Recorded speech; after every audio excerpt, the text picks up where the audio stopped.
Si tu suis mes vidéos, tu as vu que récemment, j'étais à Brazza pour réaliser le second œuvre de mes appartements meublés. Dans cette vidéo, je te montrerai les quelques erreurs. Je pourrais pas te montrer tout parce qu'il y en a eu pas mal, mais je vais te montrer tout simplement les erreurs que j'ai pu faire pendant la conception de mon projet, autant pour le gros œuvre que le second œuvre. Ce qui m'aurait évité de gaspiller énormément d'argent, de perdre énormément de temps et surtout d'être plus sereine sur mon chantier. Mais avant de continuer, je tenais à vous dire que ma page est désormais ouverte à toutes les personnes qui ont envie de faire des collaborations. Vous êtes très nombreux à me solliciter pour des ventes de parcelles, pour des locations, pour des ventes de voitures, pour des propositions de prestations, pour des publicités dans les boutiques.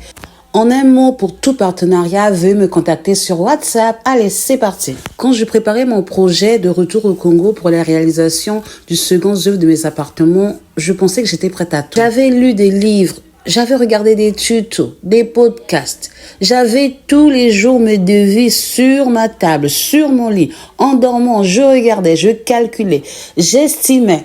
Et je me disais que j'étais prête à tout, que rien ne pouvait m'échapper. Malheureusement, ça n'a pas été le cas quand je suis arrivée sur place. En 2021-2022, on a commencé à reprendre le chantier. On s'est rendu compte qu'on avait absolument changé la manière de voir, la manière de penser une maison. On n'avait plus du tout envie d'avoir le même genre d'aménagement. Comme je dis toujours, je tenais absolument à avoir un coin repos près de mon salon. J'ai demandé qu'on puisse réduire la véranda, qui était le prolongement du salon et de la salle à manger, pour en faire une salle de repos. Cette salle-là, je l'appelle mon boudoir. On a repoussé la porte de 80 cm pour pouvoir encastrer le frigo dans le coin juste avant la fenêtre. Il fallait donc pousser la fenêtre légèrement vers la gauche. Repayer l'ouvrier, donc ici le maçon qui avait déjà construit la fenêtre. On va rappeler l'électricien, par exemple, pour déplacer justement les prises électriques. On va rappeler le menuisier qui a justement créé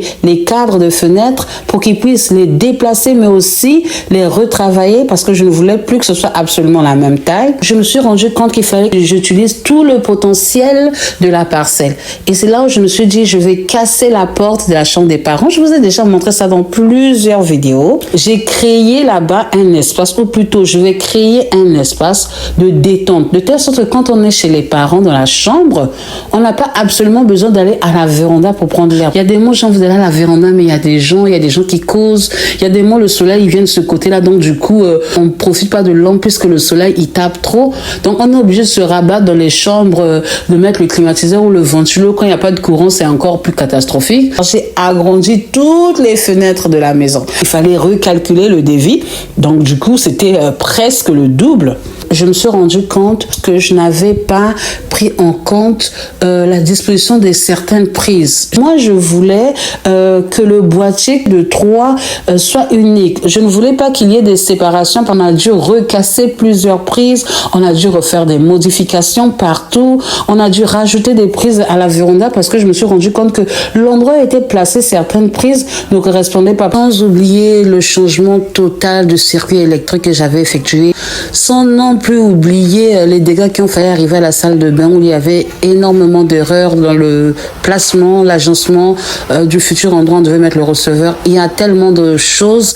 Sans oublier non plus les grilles qui devaient repartir chez le soudeur. Elles étaient trop liées entre elles. Je parle des barres et qu'on devait tout changer. C'est aussi important de souligner que tant qu'on ne vit pas dans une maison, on ne peut pas connaître les besoins réels. Mais essayez d'imaginer. Il faut aller sur place. Essayez de vous projeter dans le futur. Vous dire, je vais manger ici, je vais regarder ma télé là, ma salle de repos sera ici, montrer ici, je pose mes avis de situation. Et là, vous vous projetez, vous imaginez. Vous aurez à faire peut-être des petites réparations, mais ça ne sera pas trop. Et si je peux me permettre de donner un conseil, c'est de faire ce qu'on a envie de faire, même si ça coûte de l'argent. S'il y a quelque chose qui a été mal fait, s'il vous plaît, recommencez. Arrêtez les travaux si possible, mais recommencez. Parce que si vous continuez, vous persistez à vous dire, je suis venu, je dois faire mon projet, il faut absolument que je finisse, ça ne sera pas qualitatif, vous aurez des regrets toute votre vie. Et quand vous allez réparer dans les années futures, ça va demander encore plus d'argent. Si vous aimez ce genre de vidéo, n'hésitez pas à vous abonner à ma nouvelle page, celle que j'ai créée. Vous cliquez juste en bas, Cristal de Flora, ça vous amènera vers ma nouvelle page où je ferai un peu plus de vidéos de ce genre. Laissez-moi plein de commentaires. Bisous, bisous!